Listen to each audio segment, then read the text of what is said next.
Pessoal, antes de gravar esse vídeo, eu fui dar uma olhada no que estão falando por aí sobre essa questão de aumentar o apetite, né? Estão falando de utilizar fármacos, estão falando de empurrar comida, né? E assim, eu vim trazer esse vídeo justamente para desmistificar tudo isso, porque isso tá errado, tá? A menos que você seja um atleta open de 130 quilos, né? Utilizar fármacos para aumentar o apetite, empurrar comida, não só é desnecessário, como vai te trazer mais malefícios do que benefícios, né? Então a grande questão é que a gente precisa entender como que o corpo regula o nosso apetite para a gente entender melhor, né, estratégias para aumentar o apetite, tá? Porém, vocês precisam entender que vocês precisam escutar melhor o próprio corpo. Se o seu apetite está reduzido, é um indicativo que você não deveria tentar empurrar comida, você não deveria tentar comer além do seu apetite, né? O nosso corpo ele funciona de forma muito harmônica. Então, se o apetite está reduzido, é um sinal que você realmente não deveria comer mais. Você não precisaria comer mais, né? Pensando em ganho de massa muscular, que é o foco aqui no caso, né?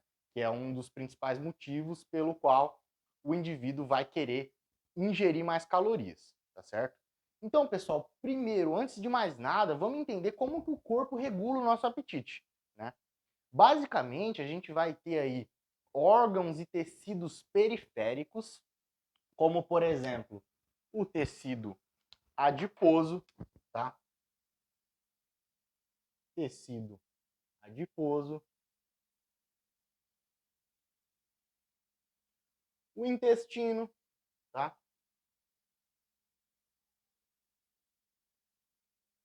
O pâncreas,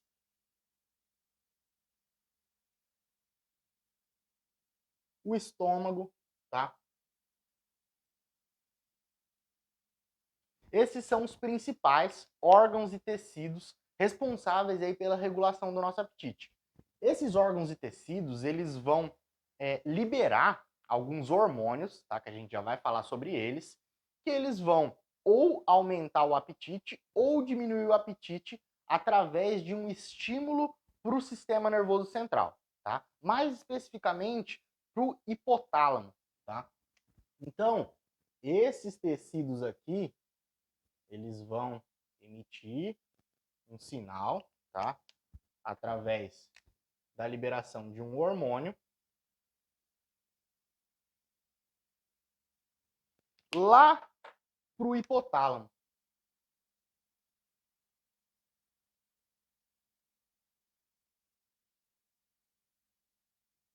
Mais especificamente para o núcleo arqueado do hipotálamo, tá?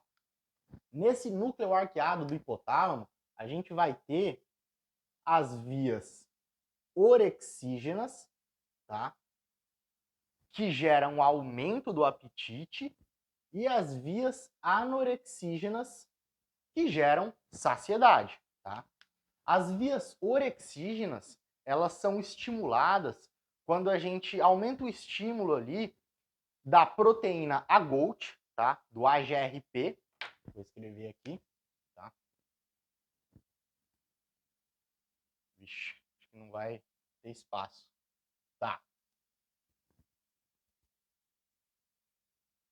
Não, vai ficar muito feio.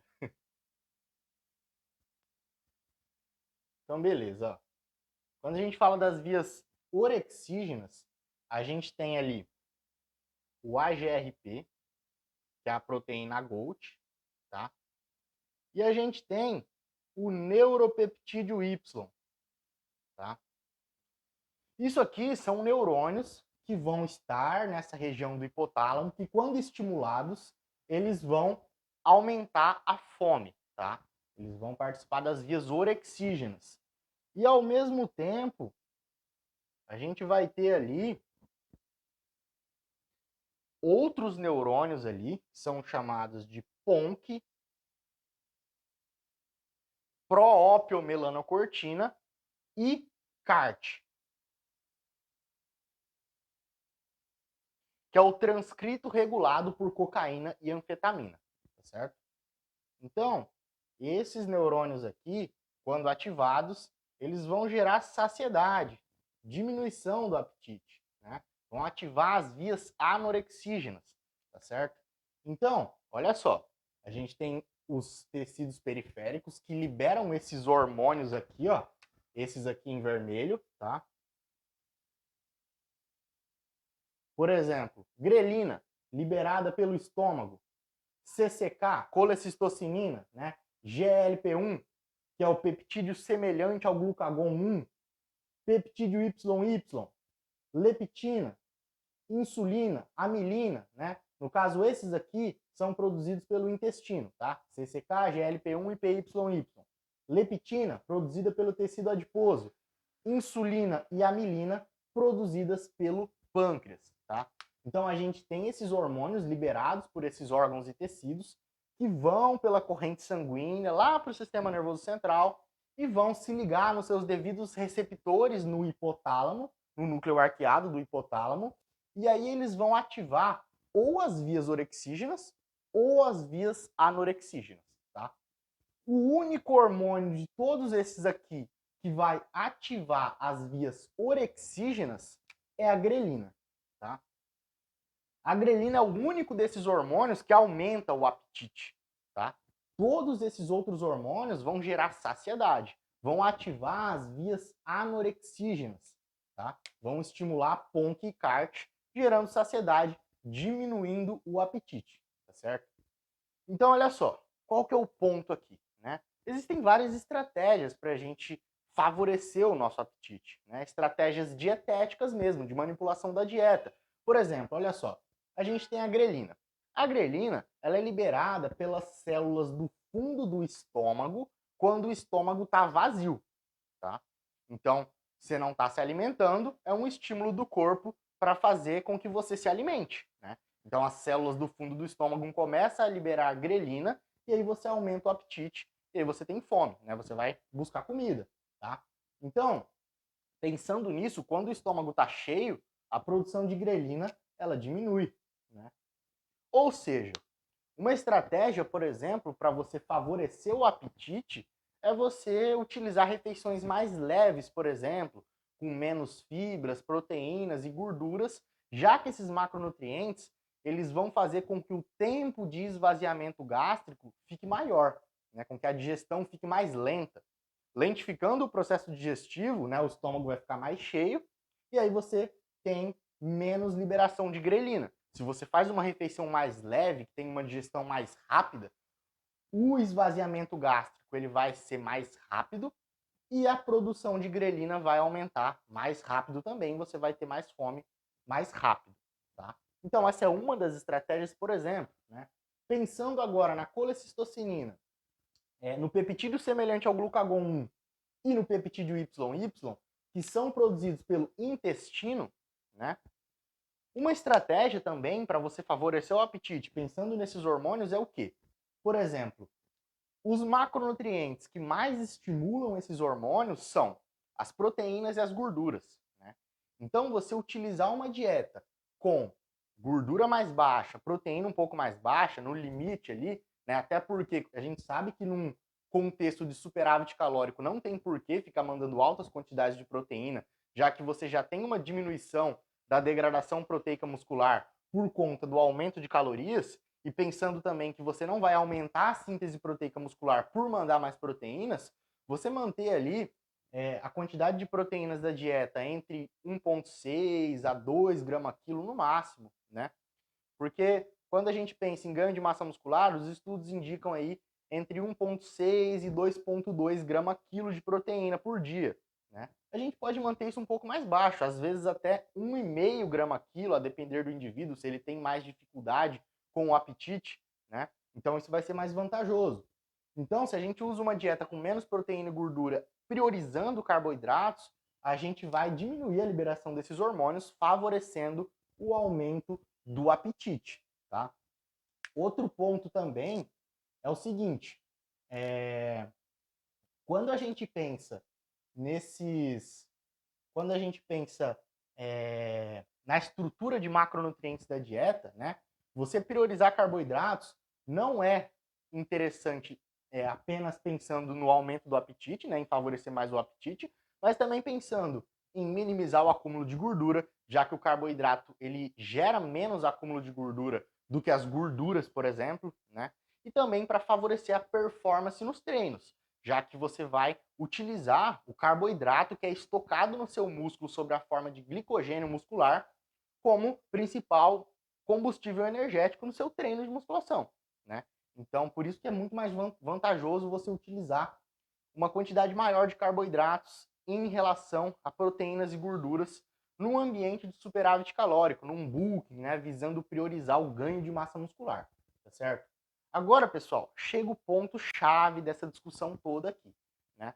Que é o seguinte: quando a gente pensa nesses dois hormônios aqui, ó, insulina e leptina, né? A leptina sendo produzida pelo tecido adiposo e a insulina sendo produzida pelo pâncreas, pelas células beta do pâncreas, né? Que se localizam lá na ilhota de Langerhans do pâncreas, né? Quando a gente pensa nesses dois hormônios, eles são responsáveis mais pela regulação do apetite também a longo prazo, né? Porque quando a gente pensa nesses outros hormônios aqui, grelina, CCK, GLP-1, PYY, eles regulam o apetite de forma mais aguda, né? Então, pontual, naquele momento. Ingeriu a refeição, liberou o hormônio, regulou o apetite. Agora, quando a gente pensa em insulina e leptina, são os principais hormônios responsáveis pela regulação do apetite a longo prazo, né? Por que isso acontece? Porque, olha só, leptina, por exemplo, ela é liberada pelo tecido adiposo. Então, se você ganha gordura, se você aumenta o tamanho da célula adiposa, você tem o aumento da expressão do gene OB, né? Que faz com que você produza mais leptina, né? Você tem um aumento da concentração de leptina. Aumentou a concentração de leptina, você vai aumentar a ativação das vias anorexígenas, gerando diminuição do apetite. Insulina, mesma coisa, né? Então, por exemplo, ganhou gordura, você vai fazer um aumento de citocinas pró-inflamatórias, né? Todo o ambiente metabólico ali que vai favorecer a geração de uma resistência à insulina, né? A famosa resistência à insulina, que é quando basicamente os seus tecidos periféricos eles ficam resistentes à ação da insulina, né? E isso acontece também com a leptina, tá? Então, basicamente pela mesma via até. Então, quando você aumenta a concentração desses hormônios, você aumenta o estímulo de uma proteína que se chama SOX3, tá? SOX3. Essa proteína aqui, SOX3, ela vai ser responsável por gerar resistência à leptina e à insulina, tá? O que isso significa? Significa que tanto a leptina quanto a insulina vão ter dificuldades de agir nos tecidos periféricos, tá? Elas vão ter dificuldades de interagir ali com as células e dar o seu devido sinal, né? Por exemplo, quando a leptina e a insulina agem lá no hipotálamo, o que elas fazem? Diminuem o apetite, né? Quando a insulina, por exemplo, age no músculo, ela tem um estímulo ali para diminuir a degradação proteica e aumentar a síntese proteica, um estímulo anabólico, tá? Quando a insulina age no tecido adiposo, o que vai acontecer? Ela vai favorecer o acúmulo de gordura, né? Um estímulo anabólico no tecido adiposo também, tá? E aí, o que vai acontecer? Beleza, um indivíduo ali eutrófico normal vai ter um leve aumento de insulina e leptina, ele diminui o apetite, né? Se ele está com percentual de gordura mais alto, por exemplo, que vai favorecer o aumento desses hormônios. Ou seja, para você aumentar o apetite desse indivíduo, faça ele perder gordura, tá? Esse é o grande ponto desse vídeo aqui, né? A melhor maneira, mais saudável, né, de você aumentar o apetite é justamente perdendo gordura. Porque você vai fazer com que esses hormônios, que são os principais responsáveis pela regulação do apetite a longo prazo, você vai fazer com que eles diminuam, né? Diminuindo, você tem diminuição do estímulo das vias anorexígenas e você aumenta o apetite, tá? Só que aí vai ter vários pontos aqui, por exemplo, não é tão simples assim, né? Por exemplo, você vai falar assim, ah, beleza, então se eu ganhar muita gordura e ficar obeso, eu vou perder a fome. Não, né? a gente observa que isso ocorre justamente pelo contrário, né? Por que que isso ocorre? Pelo que eu expliquei. Porque quando você aumenta demais a concentração plasmática desses hormônios, você tem o estímulo dessa proteína aqui, ó, que ela faz com que os tecidos fiquem menos responsivos à ação desses hormônios. Então, eles não vão conseguir agir lá no hipotálamo gerando saciedade, ativando as vias anorexígenas, ativando PONC e CART, no caso, né, que vão gerar saciedade. Então, elas não vão conseguir se ligar nos seus receptores lá no hipotálamo. Esses hormônios eles não vão conseguir se ligar no músculo, né? A insulina não vai ter o estímulo anabólico no músculo. Então, por isso que eu falei no início que não vale a pena você querer empurrar comida, enfim, usar fármaco para aumentar o apetite, porque você, com um percentual de gordura mais alto, você já está com uma certa resistência à insulina. Ela não está conseguindo agir bem no músculo, né? Então você tem uma diminuição do potencial de ganho de massa muscular, do potencial anabólico que a insulina promoveria no músculo esquelético, tá? E além disso também, pensando ali no tecido adiposo, a gente não tem uma resistência à insulina, principalmente no tecido adiposo subcutâneo, né? Na verdade, principalmente não, apenas no tecido adiposo subcutâneo, que a gente não tem resistência à insulina. É um dos únicos tecidos que a insulina consegue agir de forma muito eficaz e que você não gera resistência à insulina ali. Pensando do lado racional mesmo, nem faz sentido o nosso corpo, né, pensando em sobrevivência, gerar resistência à insulina no tecido adiposo. Porque o tecido adiposo é a nossa principal reserva energética, né? Então pensa, o corpo querendo sobrevivência, querendo um estoque de energia para que ele possa utilizar numa situação de emergência, de falta de comida, né, de falta de alimento, enfim. Não faz sentido ele querer limitar a ação da insulina no tecido adiposo, porque aí você não conseguiria acumular gordura. E o corpo sempre vai querer que você acumule gordura, né, para você justamente favorecer a sobrevivência, né? Então, no tecido adiposo subcutâneo, você acumula gordura infinitamente, né? A insulina vai conseguir agir muito bem lá. E aí pensa só, você está com resistência à insulina, né? E aí, o que o pâncreas faz? Já que a insulina não está conseguindo agir tão bem no músculo, no hipotálamo, né?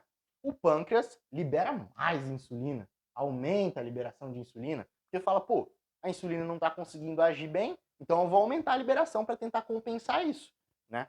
Mas aí, lembra que ela consegue agir muito bem no tecido adiposo subcutâneo. Aí você vai acontecer o quê? Você vai ganhar gordura. Você vai ganhar cada vez mais gordura e ela não vai estar conseguindo agir no músculo mesmo, então você não vai ter um estímulo anabólico de ganho de massa muscular tão bom, tão expressivo, né? Então, realmente vai ser uma coisa que não vai valer a pena, tá certo? Você querer forçar, ingerir mais calorias, né?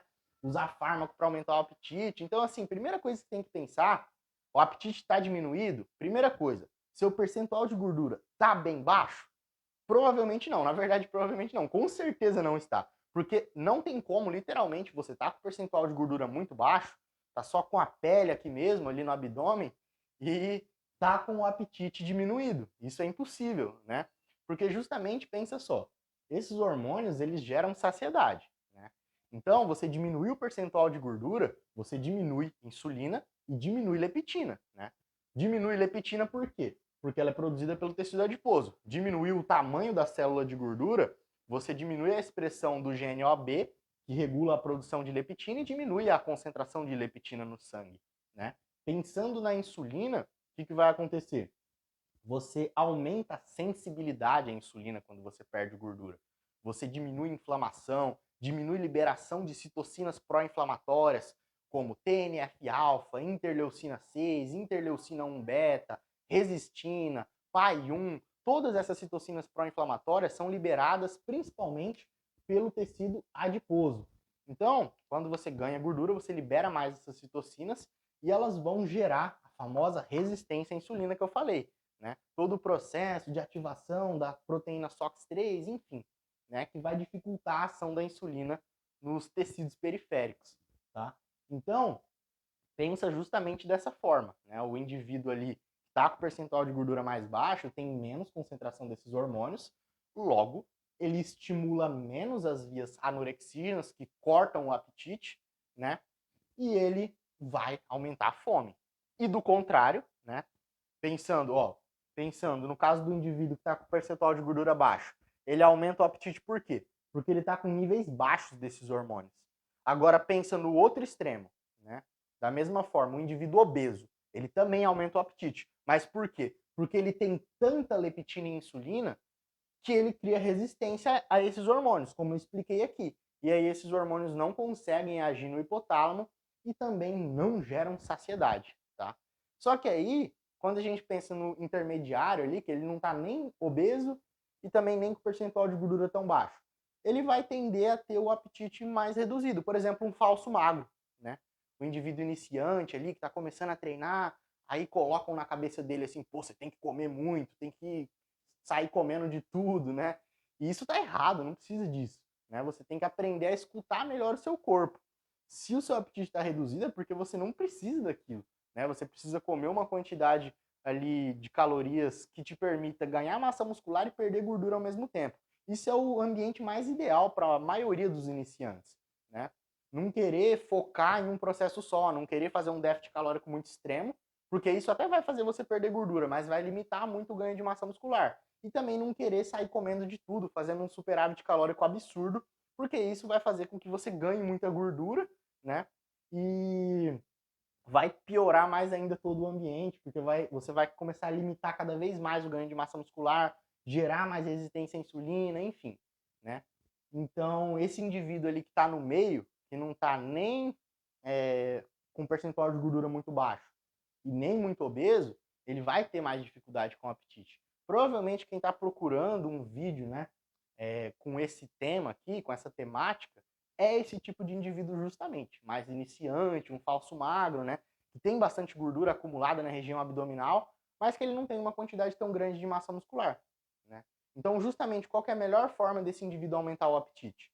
Perdendo gordura, né? Você faz isso com uma dieta normocalórica ali, você ganha massa muscular e perde gordura ao mesmo tempo, tá certo? Essa é a melhor estratégia. Esqueça o uso de fármacos, né? Esqueça isso, esqueça empurrar comida, esqueça tudo isso, né? A melhor forma e mais saudável de você aumentar o apetite, né? E mais eficaz também, pensando em estética do físico, né? Essa é a forma mais eficaz de você priorizar a estética do físico, com pouca gordura e muita massa muscular, né? É não fazendo isso, não querendo forçar, sabendo ouvir melhor o seu corpo, né? Entender ali o seu apetite, que isso vai ser muito mais vantajoso do que sair tomando fármaco, né? Eu fui dar uma olhada realmente no YouTube, tá cheio de vídeo de cara falando, pô, toma ali o remédio, não sei o que, pelo amor de Deus, não toma remédio nenhum. Faz o básico, faz o que tem que ser feito, que vai ser muito mais eficiente, muito melhor para o seu físico e muito mais saudável também, tá certo? Então, por esse vídeo é isso, né? É isso que eu queria trazer, esse contexto aqui todo, né? Explicar tudo isso aqui, tá? Se você curtiu esse conteúdo, se isso te agregou, deixa aí a sua curtida, né? Se eu estou pedindo é porque realmente ajuda bastante, então não custa nada, né? Se eu te ajudei aqui transmitindo um conhecimento, não custa nada você também me ajudar e deixar aí a curtida, tá? Se possível também comenta o que você achou, alguma sugestão sempre é válida, né? Sugestões de temas para próximos vídeos também. Compartilhe esse vídeo com alguém que possa se beneficiar desse conhecimento também. Isso me ajuda bastante também. E até um próximo vídeo.